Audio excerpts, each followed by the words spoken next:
Something I see so often these days are people asking on public platforms where they can get a cheap antenuptial agreement. Now, I understand it.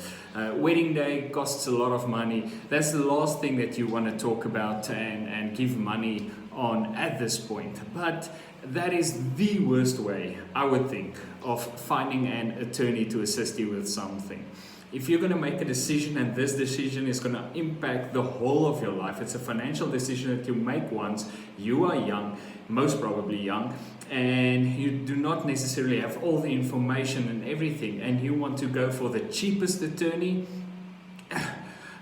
fair game. I mean, if there's obviously great attorneys that's cheap, that's not necessarily the problem, but just going for the cheapest is not necessarily the best way to go about this. You have to find yourself an attorney that you know, that you trust, that can properly advise you regarding the road forward.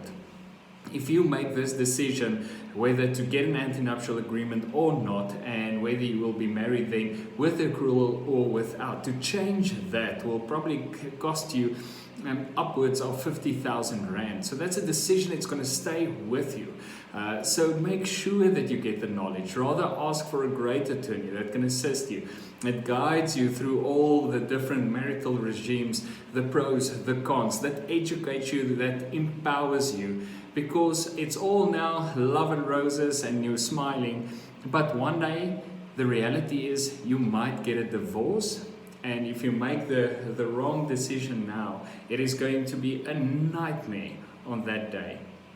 So remember, when it comes to contracts, we make decisions for when things go wrong or could go wrong or should go wrong. We obviously now we lovey-dovey, we like each other, we're friends, but that's not why we enter into a contract. We enter into a contract to guide us when things go wrong, maybe someday, and the odds unfortunately are against us all. I'm happily married and I hope you will be too. But please, if you need an attorney, make sure you can trust him or her, that they will guide you, that they will empower you, that they will explain the process to you. And if you have to pay a bit more for that, I think it's fair game.